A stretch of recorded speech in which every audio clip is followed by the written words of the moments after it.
Hello, everybody. Welcome to the Buckeye Weekly Podcast. I am Tony Gerdeman, here as always with Tom Orr. Tom, how's it going? Tony, I've lost track of what day it is and how many days it is to the Michigan game because this whole week has kind of been a blur. So I guess it's a good thing we're doing a Buckeye Weekly now and not a Buckeyes Tomorrow Morning now, because it would be really awkward if I sort of sat here at the beginning of the show, like scratching my head, like, today is Wednesday. I think it's Wednesday. The Michigan game's coming soon. Tony, save me. Help me, Tony. So I'm glad we're not on that show because I don't need you to save me here. I tweeted out yesterday or whatever on Monday that anytime you spend some time at a college football stadium, the next day automatically feels like Sunday. So yes, Monday driving back from Ann Arbor, I keep thinking, well, tomorrow's Sunday, so and then I'm home. I'm like, tomorrow's Sunday, so I've got time. It's like, no, it's going to be a Tuesday. And then on Tuesday, thinking that, well, the weekend is almost here, the weekend being Thursday, made me think that today was Thursday, because tomorrow would be Friday, because then the weekend starts after that. Tom, very confused, just more confused than normal. But fortunately, there's this thing called calendar.google.com that I use on my computer to tell me what day it is. Because when you work from home a lot, all the days are the same. So, especially during the summer. No time other than the summer. But Tom, enough about you, enough about me. We've still got a ton of listener questions to get through, and we're going to incorporate those into our, various previewing aspects of the upcoming Ohio State Michigan game. And so, Tom, let's get it started right now. Today, we're going to talk about the quarterbacks, and we'll do it as we normally do, through some questions and then some answers and some conversating. All right, let's conversate with this from @FET14643. Which Kyle McCord will show up?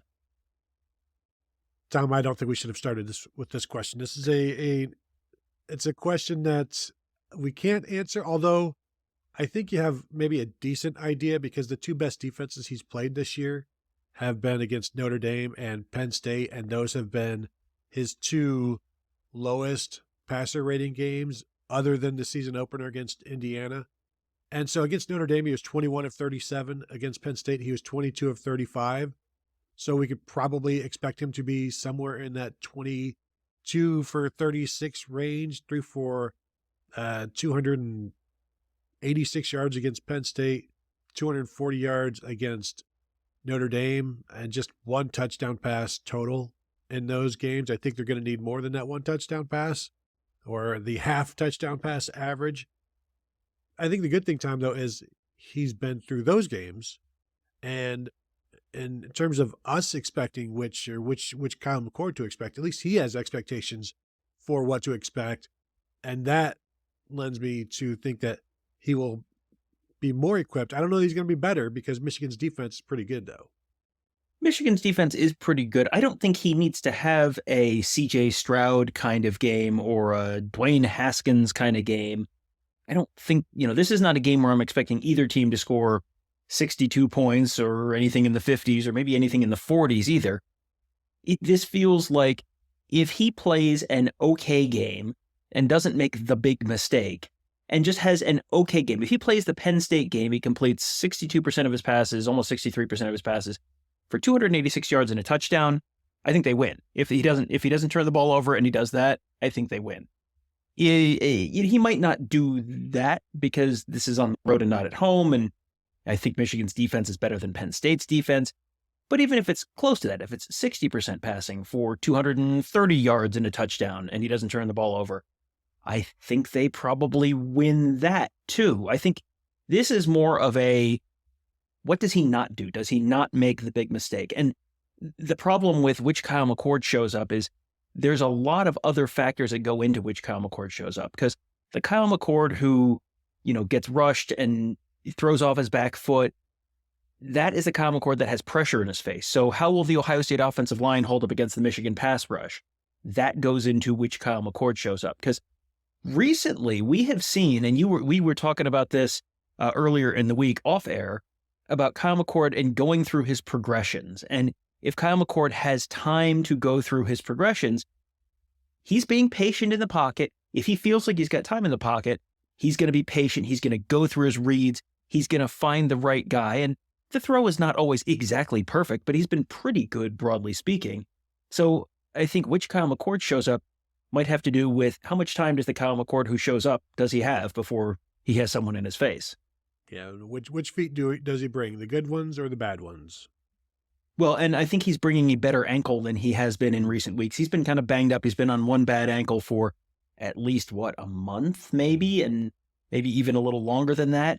And that ankle is still heavily, heavily taped when he's out there. But you would assume the natural healing process is at work and he's been getting regular treatment on that. So that should be getting better and better and better. So, assuming that ankle is better, the feet should be better, you would think. If he's got the time in the pocket, that should give him the confidence to stand in there and do, not have the happy feet and not be thrown off his back foot and all that kind of stuff. So, I think a lot of it starts with people who are not Kyle McCord, but the current status of Kyle McCord health-wise seems like it's improving, and that seems like that's probably going to help the answer there as well. Tom, would it be fair to also ask what Kyle McCord or what JJ McCarthy that we're going to see in this game? Because I think that is also a very legitimate question. We've talked in the past week or so about how he's thrown one touchdown pass since October 21st when he threw 4 against Michigan State, 3 games without a touchdown pass, threw an interception this past week against Maryland, didn't throw the ball at all in the second half against Penn State, which, for whatever reason that was bizarre. He's a little banged up right now. I don't expect the same JJ McCarthy that we saw last year, although if people remember, he completed 50% of his passes against Ohio State last year. So I think you might see that. He was 12 of 24 last year against Ohio State. He was 12 of 23 against Maryland. The difference last year, obviously, against Ohio State, the big plays, the missed tackles, the busted coverages, that led to a big day. But the JJ McCarthy that we're going to see, that he threw, if we look at the top defenses he played, which was Penn State, he threw 8 passes in that game because he didn't throw in the second half. But he's thrown the ball 30 times in just 2 games this year, the opener against East Carolina, which was a nothing game. And then the Purdue game, he was 24 of 37, which was another blowout. Like, obviously, he's not throwing the ball in the fourth quarter this season. He's going to likely have to in this game. And so this is an experience where I think it's really good for them that they had that Maryland game so he could experience the fourth quarter, even though I think the defense did most of the damage in that one. Well, the interesting thing is the starting point where you picked your start for your data set there, and it was at the beginning of the Purdue game. Now, a lot has changed over the last month for Michigan football team, and so a big significant change is like, okay, well, what's the underlying cause for that? The Purdue game was the first time that was, remember, the Counter Stallions thing broke the Thursday before the Michigan State game, so you didn't really have time to make a massive overhaul of everything between that and the Michigan State game. So the game after that is Purdue, 64.9%, 335 yards, no touchdowns, no interceptions. I mean, good game, but didn't run much, 4 carries, negative 31 yards there. So is it the Connor Stallions thing? Is it the fact that he's been banged up? Is it the fact that they've been playing better defenses? Is it some combination of all of these things? And you're going to have people who are like very assertively saying, it is absolutely the Connor Stallions thing, or it is absolutely nothing to do with the Connor Stallions thing. That's nothing. That's totally overblown. I don't know that anyone can really say that real assertively because you've had so many things change at once where it's better competition. Also, he's banged up. Also, the Connor Stallions thing. Like, there's a lot of things that have changed all at once. I'm not expecting him to suddenly go back to the Indiana game where he's completing 82% of his passes for 3 touchdowns and 222 yards, or, even the Michigan State game, 77 or 78%, 287 yards, 4 touchdowns. I'm not expecting anything along those lines, but I don't know, 7 of 8 against Penn State, that's 88%, but he threw it for 60 yards and no touchdowns, no picks. 52% against Maryland, 141 yards on 23 attempts. I mean, that's not good. That's like 6 yards an attempt. That's not going to get it done probably on Saturday. If it's 6 yards an attempt on 52% completions, no touchdowns, 1 pick, if he puts up that Maryland line again, I don't think they're winning on Saturday. So there's just so many different things that have changed around that program, around him the last month, that I'm not expecting a return to the completely light up opposing defenses, JJ McCarthy. But if he's 7 of 8, then they probably win the game. I mean, that's a little bit of if you're only throwing the ball 8 times, you're probably ahead. So, but if he's just efficient and they're moving the ball down the field, great. But I think they're going to need him to do more than that to win this game on Saturday. All right. Next up, from @the Sarah Poppy, it seems McCord has done a phenomenal job of making us feel like we have no idea what kind of a quarterback he is through 12 games, but there's no way he comes out of this game without the entire fan base feeling passionately one way. Does anyone have more to lose or gain on one game? And Tony, it feels like the question, I understand we're going to be having a Kyle McCord legacy, whatever conversation here, but man, it feels like every single person involved has never had more to lose or gain based on one game than literally everyone involved in this game on Saturday. Yeah, no question we've ever had has as much riding on it as this question right here, this listener question in this very moment. But I think there's some truth to it. We saw Kyle McCord get the win on the road at Notre Dame in the last seconds, and he's a hero, but that only lasts so long. That one goes away after a while. A win against Michigan lasts forever as long as you're okay the next year as well. Like, it still carries much more weight than anything else, and including winning a national championship, because I recall Cardale Jones being benched in 2015 after doing the championship thing in 2014 for the team as a third stringer. But I think that there's a lot. He can't think about that, obviously, and I guess he's saying he's not. I would advise not to think about that, because that is some added weight that isn't important in terms of getting the preparation done, studying the film. If you're thinking about this and what this means for you, the legacy, you're kind of missing out on what it takes to get that legacy, and that's doing what needs to be done to beat Michigan. And if you do that, then the rest will take care of itself, as all the coaches, I'm sure, have said. When you look at the quarterback situation, the quarterback play at Ohio State against Michigan over the years, Tom, and I'm just looking like since Urban Meyer came in, and you look at the passing in that game, like in 2012, Ohio State threw for 189. In 2013, they threw for 133.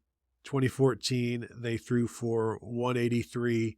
2015, it was another 113 yards. Like, these are all guys with legacies. Braxton Miller, JT Barrett, legacies, and JT threw for 124 yards on 47% completions in 2016. He never lost to Michigan, though, and they threw for 124 yards together, Dwayne Haskins and JT Barrett, in 2017.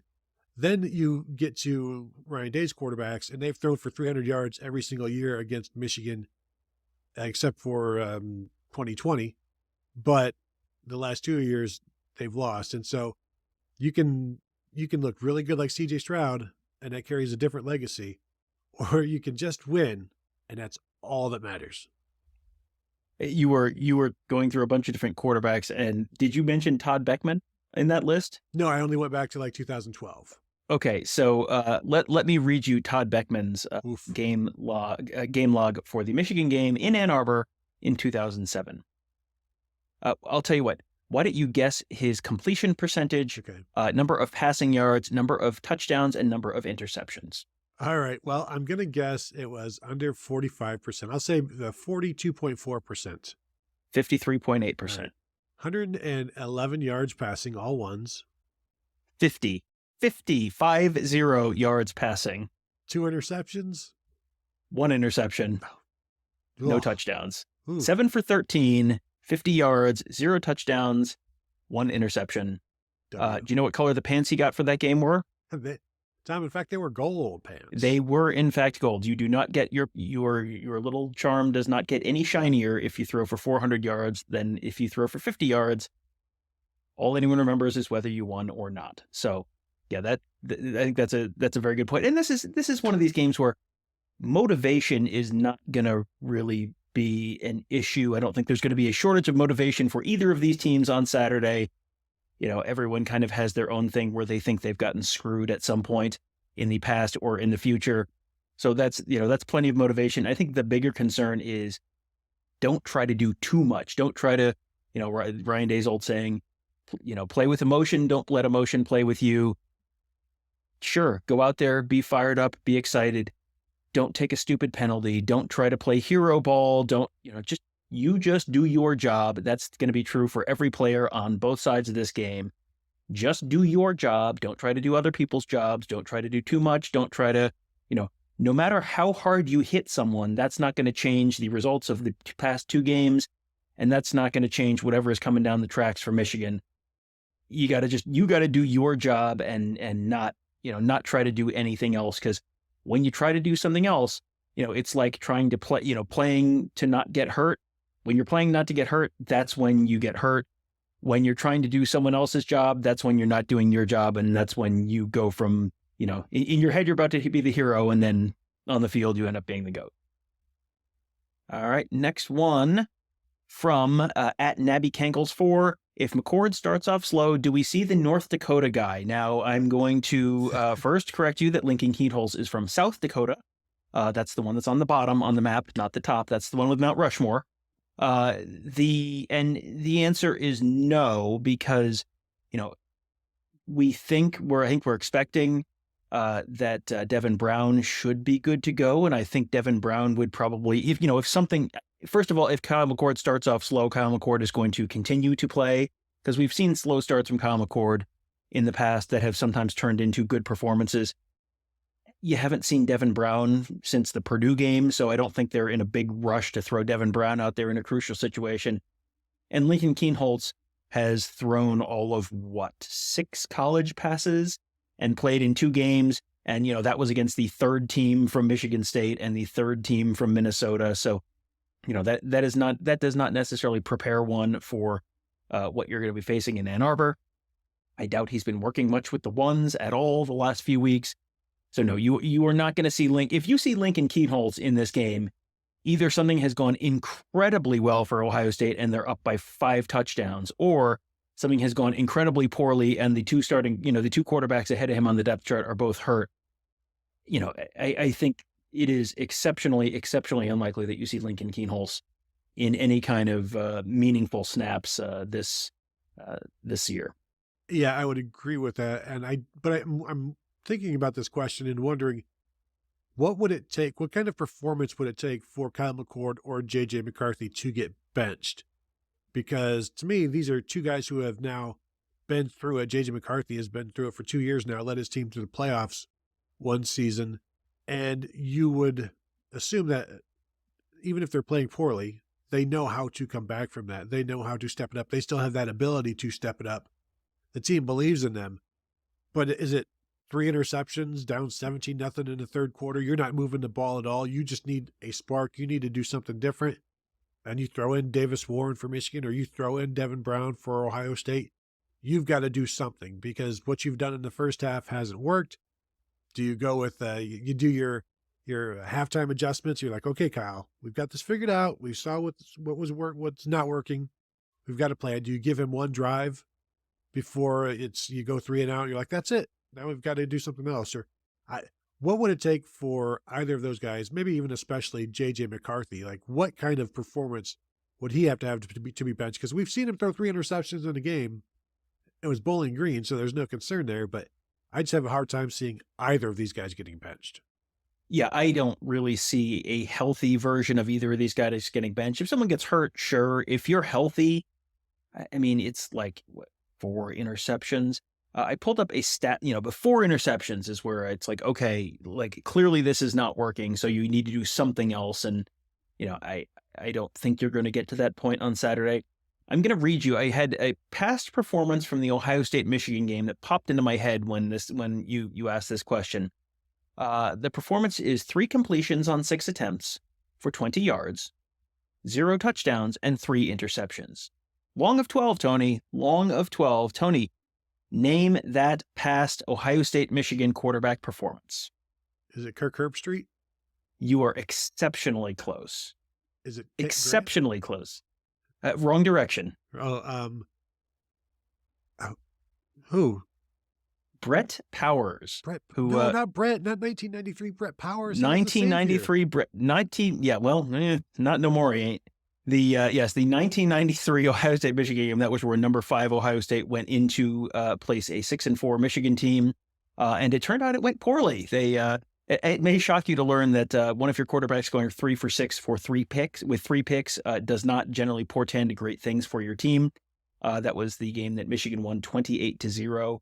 I believe Ohio State's only been shut out one time in the 30 years between then and now, which would be the Clemson game, unless I'm forgetting one off the top of my head. But yes, that was the year that Brett Powers would just sort of ride in off the bench to save the day when a young redshirt sophomore named Bobby Hoying was sort of struggling. Bobby Hoying went on to do bigger and better things. Brett Powers, as far as I'm aware, did not. But yes, that is, I think you're looking at that kind of a performance to have someone get the hook. If JJ McCarthy comes out and throws 3 picks on the first 3 possessions, I still don't know if they pull him, because I think at that point you're just trying to, okay, we got to run the ball. We got to figure something else out. Because once you pull him, I don't know can you put him back in at that point? If who's next? Davis Warren? I mean, whoever's next off the bench for them, if he comes in and doesn't, move anything any better, I don't know that you can put McCarthy back in. But yeah, that feels like if that happens, you're just telling McCarthy, okay, now you have to run, and we're just gonna, you're just gonna run the, run the second half Penn State offense and see if that gets any better. Can I stop you one time about Craig Krenzel in 2002? He completed 71.4% of his passes, 10 of 14 for 124 yards. And that was plenty. And it was 2 more yards than he threw for against Miami. And that was also plenty when he was 7 for 21 against the Hurricanes and earned game MVP honors. But go ahead, Tom. A quarterback completing 33% of his passes and winning game MVP in the national title game. That is one of those things that 2 interceptions, things that probably likely would not happen here in the modern game. He was their leading rusher that game. Would he have 60, 80 yards rushing, something like that? And 81 yards and a couple touchdowns on the ground? 1, 2? 2. All right. So yeah. So, does that exact stat line for JJ McCarthy get it done for Michigan on Saturday? 7 for 21 for 100 and whatever yards, and was it no touchdowns through the air, but 2 touchdowns on the ground? Yep. 2 interceptions. Does that? 2 touchdowns on the ground. I'm assuming that 20 something points gets this done. If you get 2 touchdowns on the ground and you figure Blake Corum gets 1 more, that is not an attractive game, and it might depend on where those turnovers happen. Hey, listen, if Michigan's running back strips the ball from one of the guys who intercepted it, and it turns out to really only be 1 interception, that would go a long way towards helping win the game. But that feels like 7 for 21 for 120 yards or whatever. That feels like that should be an immediate no. And it's like, well, 81 yards of rushing and a couple touchdowns. I'm not necessarily saying no to that. You're picking up a lot of first downs that you're not picking up with the passing game. You're keeping drives alive on the 3rd down and things like that. I think the 10 of 14 that Krenzel was and JJ McCarthy, and now that we've talked about this, we can title this show, "Is JJ McCarthy the new Craig Krenzel?" If JJ McCarthy is 10 of 14, 1, that's 71% of your passes you're completing. 2, you're not throwing that much, which tells me you're leading. So I think 10 of 14 for either of these guys. If you're only throwing 14 passes, you are controlling the game. And Tom, as we know, you run the ball, you win the game. I heard something about that. Yes, just in case you're wondering what he's talking about there, I have sort of a recurring annual thing where I go back and look, and every year, there was 1 year, I think it was 2013, where the teams rushed for the same number of yards per attempt. Other than that, every year going back 20 plus years at this point, the team that has run for a higher yards per attempt every year has won the Ohio State Michigan game. So that's what he's talking about there. Yeah, if the quarterback finishes the game and he's 10 for 14, your team is probably winning that game. Unless the four incompletions are all interceptions, you're probably winning that game, because if you're not throwing, you're not coming from behind. And if you're not throwing, you can probably run the ball. And if you can run the ball, you can, in fact, win the game. Next one from @PerryElias08448. Will Kyle McCord have the moxie needed to rob Michigan blind up in Ann Arbor on Saturday? This feels like more of a Matt McGloin question, Tony. Yes. Yeah, if Kyle McCord had any moxie, he would be at Penn State. He has grit. He has determination. He does not have some bubbly, effervescent football quarterback feeling that we know as moxie. He's a Philadelphia guy. They don't even really count that as Pennsylvania. That's its own state, from what I'm told. That is more of like New Jersey. It's like the DC of New Jersey. Is that right, Tom? Is that how that is? I believe I'm supposed to say the word Wawa, and then John, and then Go Birds. That's all I know about Philadelphia. Everything I know about Philadelphia, I learned from Bill Landis. Yes, and now Jim Knowles, basically. And now Jim Knowles, yes. And Whiz or Without or Wit? Wit is the yes. That is. Do you want cheese whiz on your Philly cheesesteak? Is the question there? Really, I've never had it that way because Subway doesn't do it. So, of all the people on this podcast, you are definitely one of the two most cultured. I will say that for you. Next one from @VanGo_0. Was Michigan's defense exposed on Saturday? Who was the best quarterback they had faced prior to Maryland? I think that their past coverage downfield, their secondary, was certainly tested in a way that they had not been tested in previous games. And I think they were, I think that you saw them get stressed in ways they had not gotten stressed before in games. They didn't get completely lit up, but it was definitely, I think, a much more concerning performance than we'd seen from them at any point earlier in the year. Yeah, and this was the most capable offense to do that. When you look at, in terms of the best quarterbacks that Michigan has faced, Taulia Tagovailoa is the best that they've faced so far. He's the number 3 passer in the Big Ten. The number 4 passer is Drew Aller. And we all know what we've seen from him against Ohio State and against Michigan, which neither game did he look capable of completing downfield passes. I will credit him. He has 21 touchdown passes and 1 interception this season. That's the best rate in the Big Ten. He is, like I said, he's the number 4 passer in terms of passer rating in the conference. Number 5, to give you an idea of how bad things are, is Luke Altmaier, who has since been benched, has thrown 4 or 5 interceptions in a single game and a couple of others in another. You got Brendan Sorsby is the next one behind him. Then Hudson Card, who Michigan has played. Caden Hauser is the number 8 passer that Michigan has played. Ethan Kaliakmanis is the next one who Michigan has played. Heinrich Harburg from Nebraska is 10. Gavin Wimsatt is 11. And then everybody's All-American Deacon Hill, Iowa quarterback, West Division champion quarterback Deacon Hill is 12th in Big Ten in pass efficiency. So Maryland's offense was by far, in terms of the quarterback, is by far the most dangerous. But I think Michigan has learned, not only did we learn something, I think Michigan has learned something. This was a good thing for them. And it's always good to find out what your weaknesses are in a game that you win rather than a game where you could be really, really tested. But I still think Ohio State sees that game, watches that game, and has to feel pretty good about their possibilities. I think they have to like their opportunity to hit something downfield, maybe, a couple passes downfield. I fully expect Michigan to play a couple deep safeties and try and keep everything in front of them and make sure Ohio State's not popping them over the top. Make sure Ohio State is methodical. Get Ohio State, if Ohio State's going to score, make Ohio State score in the red zone where the field's a little more compressed, and you've seen Michigan be, really dominant this season, and Ohio State not always be particularly great this season. Which I think you don't want to go too far on the Maryland game and what it means, because Maryland, first of all, was the most one-dimensional you could pretty much be as a team. 33 carries, 15 yards, and a bunch of that was sack yardage, but their starting running back had 3.2 yards per carry. Their backup running back had 2.4 yards per carry. So, it wasn't like you were able to run the ball worth anything at all on the ground. long of 7 for their starter, 6 for their backup, 3 for the third guy. So that's probably not going to be, that's not going to be a winning recipe for Ohio State. And even with Maryland being as one-dimensional as they were and having opportunities downfield, they only averaged 8 yards per attempt, 21 for 31, 247 yards, 0 touchdowns, 2 picks. So, this was not Maryland just absolutely, gashing Michigan through the air. They hit some plays.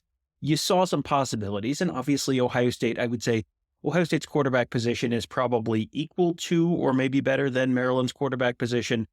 And, certainly the Ohio State skill talent is far, far better than the Maryland skill talent. So I think you can expect more than 8 yards an attempt for Ohio State. I think that's a reasonable ballpark for Kyle McCord and what this offense might be able to do against the Michigan defense. But I'm not expecting Kyle McCord to put up 450 yards or average 18 yards an attempt or anything crazy like that. The more crazy number is, which is the more crazy of those two numbers? 400 yards, 450, would you say 450 or 18 yards per attempt? I think 450 is the crazier thing.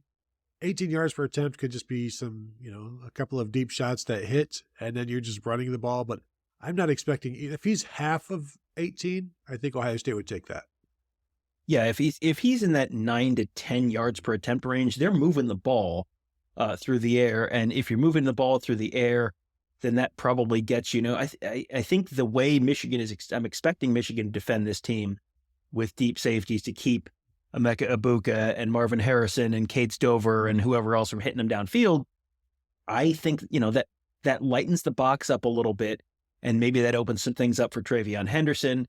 I don't know that Ohio State's going to find a lot of success running between the tackles, but I think you may have an opportunity to, pop one outside and hit some, not enormous, not 80-yard runs, but, if you can run for 10, 15 yards periodically and you're throwing for 10 yards per attempt, well, that is probably a recipe for a win for Ohio State. I don't know. That was it. That was the last one for the show. That was it, Tom. That is it. We want to thank you all for tuning in again. If you have not yet liked this video, please do so. We would greatly appreciate it. If you're listening via your podcast platform, a 5-star rating and review, or both is always appreciated.